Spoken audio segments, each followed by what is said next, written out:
Bismillahirrahmanirrahim. Innal hamdalillah nahmaduhu wa nasta'inuhu wa nastaghfiruh wa na'udzu billahi min syururi anfusina wa min sayyiati a'malina.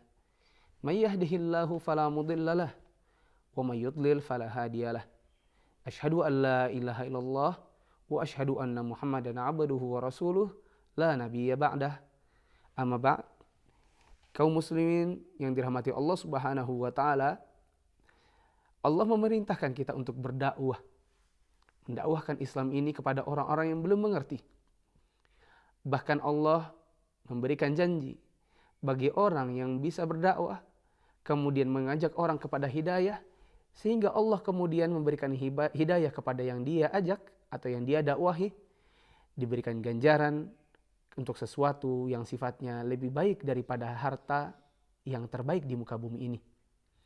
Rasulullah SAW mengatakan, la ahdiyallahu bika rajulan khairun laka min humrin ni'am. Apabila Allah memberikan hidayah dengan sebab perantaran dirimu, lalu kemudian dia datang kepada Islam, dia mendapatkan hidayah dari Allah Subhanahu wa taala, maka engkau yang menjadi pendakwahnya akan mendapatkan sesuatu yang lebih baik, yang lebih berharga dari unta merah.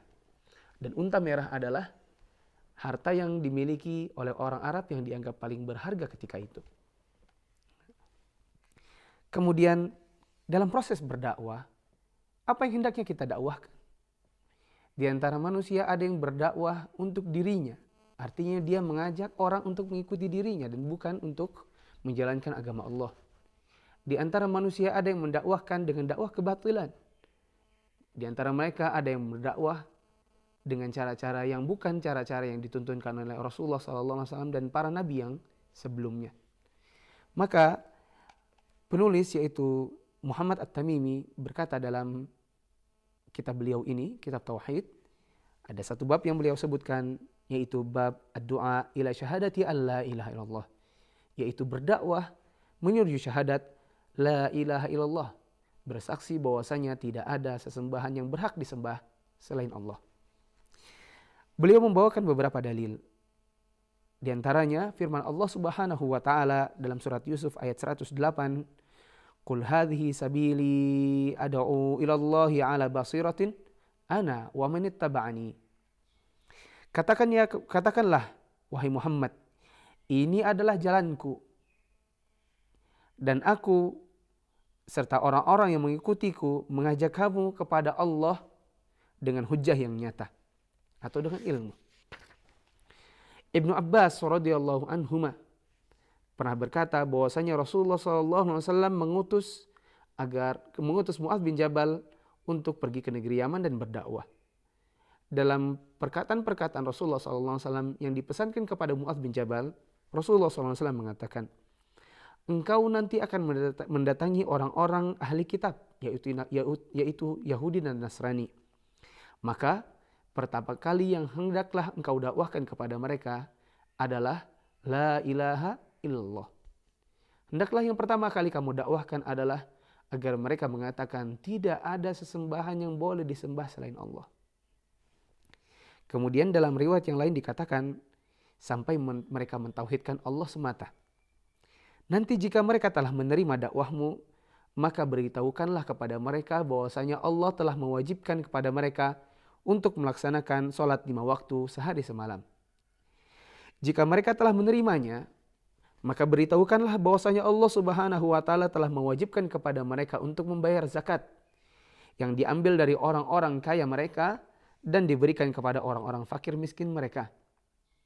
Jika nanti mereka telah menerimanya, maka hati-hatilah kamu jangan sampai kamu mengambil harta-harta pilihan mereka.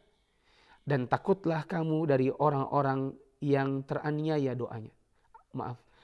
Takutlah kamu dari orang-orang yang teraniaya. Apa yang ditakuti? Doanya. Karena tidak ada pembatas bagi doanya antara dia dengan Allah Subhanahu wa taala. Hadis ini diriwayatkan Imam Bukhari dan Imam Muslim. Maka kaum muslimin dirahmati Allah Subhanahu wa taala, dalam bab ini kita bisa mengambil berbagai hikmah dan pelajaran. Di antaranya bahwasanya dakwah untuk mengucapkan la ilaha illallah agar seseorang mentauhidkan Allah, dia tidak menyembah selain Allah Subhanahu wa taala.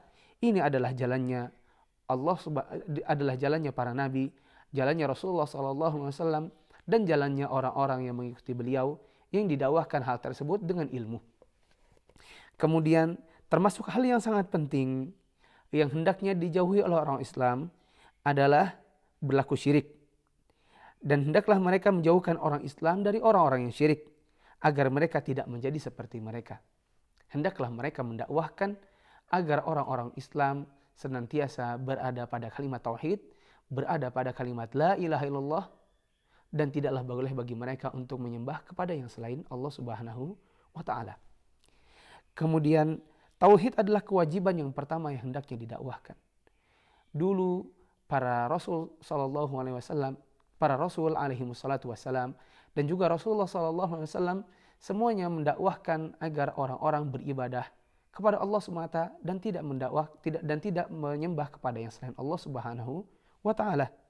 Ini adalah inti tauhid dari para nabi dan juga Rasulullah sallallahu alaihi wasallam sendiri.